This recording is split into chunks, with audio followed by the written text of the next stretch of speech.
मंडळी 22 एप्रिलला दुपारी 3-3:30च्या सुमारास जम्मू काश्मीरच्या पहलगाम मधल्या बैसरन व्हॅलीमध्ये सामान्य नागरिकांवर दहशतवाद्यांनी हल्ला केला आणि यामध्ये जवळपास 27 पर्यटकांना आपला जीव गमवावा लागला। त्यानंतर सबंध देशभरात संतापाची लाट उसळली।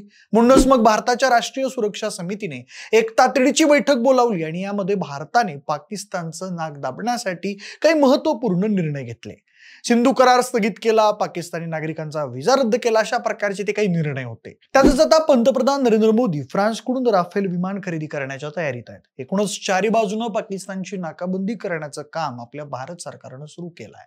पण या सगळ्यात घटनेला आठवडा उलटला तरी भारतीय सुरक्षा यंत्रणांना हे दहशतवादी का सापडत नाहीयेत असा प्रश्न मात्र कोणीही विचारताना दिसत नाहीये। म्हणूनच आपण आजच्या या व्हिडिओच्या माध्यमातून हेच जाणून घेण्याचा प्रयत्न करणार आहोत की नेमकी कोणती कारण आहेत ज्यामुळे आज भारतीय सुरक्षा यंत्रणांकडे इतकी मोठी शक्ती असून देखील हे 4 दहशतवादी त्यांना सापडत नाहीयेत।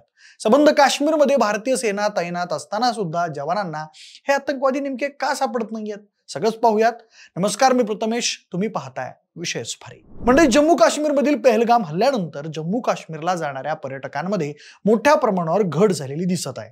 हल्ला केलेले दहशतवादी घटनेला आठवडा उलटून गेला तरी सापडलेले नाहीयेत, त्यामुळे सध्या जम्मू काश्मीरमध्ये भीतीचं वातावरण निर्माण झालेलं आहे। या हल्ल्यानंतर भारत पाकिस्तान विरोधात आक्रमक भूमिका घेताना दिसतोय। सध्या सरकारकडून वेगवेगळ्या ऍक्शन्स घेण्यात आलेल्या आहेत, पण दहशतवादी मात्र सापडले नसल्या कारणाने आता पहलगाम हल्ल्याचा तपास NIA ने हाती घेतला आहे। त्यानुसार नुकतीच एक अत्यंत मोठी बातमी समोर आलेली आहे। पहलगाम मध्ये हल्ला करणाऱ्या दहशतवाद्यांबाबत ही माहिती आता समोर आली आहे। दहशतवादी हे AK-47 आणि M4 घेऊन दाट जंगलातून 22 तास चालून पहलगामला पोहोचले होते। पहलगामला पोहोचण्यासाठी त्यांनी एका ॲपची देखील मदत घेतल्याचं सांगितलं जात आहे। चारही दहशतवादी घनदाट जंगलातून चालत पहलगामला पोहोचले। तपासात मिळालेल्या माहितीनुसार यापैकी 2 दहशतवादी हे एका स्टॉलच्या मागून आले। त्यांनी उपस्थित पर्यटकांना कलमा वाचण्यास सांगितलं आणि गोळीबार करण्यास सुरुवात केली। यासोबतच या घटनेचा संपूर्ण व्हिडिओ देखील कॅमेऱ्यात कैद झालाय आणि हाच एक NIAच्या हाती एक मोठा पुरावा सापडल्याचं सांगितलं जात आहे। आता ज्यावेळी हा हल्ला झाला त्यावेळी घटनास्थळी भारतीय वायुसेनेचे लेफ्टनंट कर्नल तिथे उपस्थित होते। ते आपल्या कुटुंबियांसोबत इथे फिरायला आले होते। या दहशतवादी हल्ल्याची सर्वात अगोदरची माहिती ही 2:30 वाजण्याच्या सुमारास याच हिमांशी नरवाल यांनी पोलिसांना दिली। मग तेव्हापासूनच सुरक्षा यंत्रणांनी या दहशतवाद्यांचा छडा लावण्यासाठी मोहीम उघडली। काश्मीरच्या खोऱ्यात अनेक पथकं या दहशतवाद्यांचा छडा लावण्यासाठी कित्येक किलोमीटर पालथ घालत आहेत। अत्याधुनिक यंत्रणेचा वापरही तपास यंत्रणांकडून सध्या केला जात आहे। खरं तर हल्ला झाल्यापासून 5 दिवसात 4 वेळा या दहशतवाद्यांचा ठाव ठिकाणा तपास यंत्रणांना लागला खरा, पण गर्द जंगलांचा आश्रय घेत त्यांनी पळ काढला। या संदर्भात इंडियन एक्सप्रेसने एक सविस्तर वृत्त दिलेलं आहे। हल्ला झाल्यानंतर भारतीय लष्कर, जम्मू काश्मीर पोलीस व केंद्रीय तपास यंत्रणांनी हल्ला करणाऱ्या दहशतवाद्यांचा शोध घेण्यासाठी मोठी मोहीम उघडली आहे। स्थानिक नागरिक, गुप्तहेर खातं यांच्या मार्फत या दहशतवाद्यांची माहिती गोळा केली जात आहे। त्या माहितीच्या आधारेच हल्ल्यानंतर आतापर्यंत तब्बल 4 वेळा या दहशतवाद्यांचा ठाव ठिकाणा तपास पथकांना समजला खरा, पण घनदाट जंगलाचा फायदा घेत दहशतवाद्यांनी तिथून पळ काढल्याचं लष्करातील एका वरिष्ठ अधिकाऱ्यानं इंडियन एक्सप्रेसला सांगितलंय। वरिष्ठ अधिकारी म्हणाला की गेल्या 5 दिवसात 4 वेळा दहशतवाद्यांचा ठाव ठिकाणा लागला। तपास पथकाने लागलीच कारवाई केली, पण दहशतवादी तिथून पळून गेले। एकदा तर दोन्ही बाजूंनी गोळीबारही झाला। दक्षिण काश्मीरच्या घनदाट जंगलांचा आश्रय घेऊन दहशतवादी लपून बसले आहेत। शिवाय ही उंदीर आणि मांजराची शर्यत आहे असेही काही प्रसंग आले जेव्हा दहशतवाद्यांना प्रत्यक्ष पाहिल्याची माहिती आम्हाला मिळाली, पण जोपर्यंत सुरक्षा पथकं तिथं पोहोचले तोपर्यंत त्यांनी पोबारा केला होता। इथलं जंगल खूप घनदाट आहे, अशा ठिकाणी कोणाला शोधणं कठीण काम असतं, पण आम्ही त्यांना लवकरच पकडू, फक्त काही दिवसांचा प्रश्न आहे असा विश्वास या अधिकाऱ्यानं व्यक्त केला। सूत्रांनी दिलेल्या माहितीनुसार हे दहशतवादी सर्वप्रथम पहलगाम मधल्या हपत नार गावात आढळून आले, पण तिथून त्यांनी पळ काढला। त्यानंतर कुलगामच्या जंगलात त्यांना पाहिलं गेल्याची माहिती तपास पथकांना मिळाली। तिथे दोन्ही बाजूंनी गोळीबारही झाला, पण तिथूनही त्यांनी पळ काढला।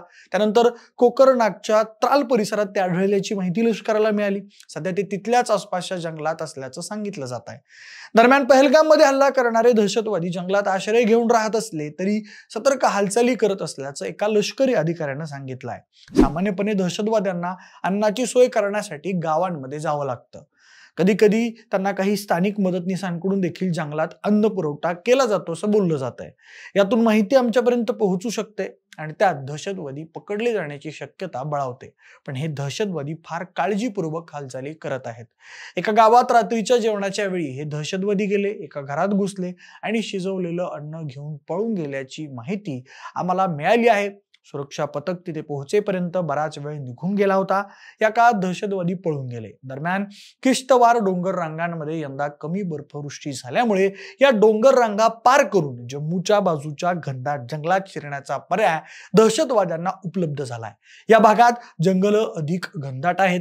या किश्तवार डोंगर रांगांमध्ये त्यांचा वावर गेल्या काही दिवसांमध्ये राहिला आहे, पण सध्या तरी ते दक्षिण काश्मीरमध्येच असल्याची माहिती आम्हाला मिळाली आहे. दरम्यान दहशतवाद्यांनी पहलगाम येथे हल्ला केल्यानंतर तिथल्या पर्यटकांचे 2 मोबाईल फोन्स नेले आहेत.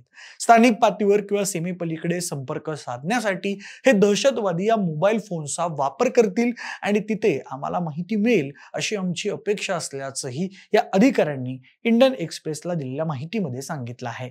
एकूणच सध्या हल्लेखोर कुठे गेले आहेत? लष्कर, जम्मू काश्मीर पोलीस, सीआरपीएफ कडून त्यांचा कसून शोध घेतला जात आहे. त्यानंतर त्यांचा ठावठिकाणा अजून समजला नाही. हे दहशतवादी पाकिस्तानात पळून गेल्याचंही एका बाजूला म्हटलं जात आहे. जम्मू काश्मीरमधील स्थानिकांच्या पाठिंब्यानं ते लपले असल्याची आणखी एक शक्यता व्यक्त केली जाते.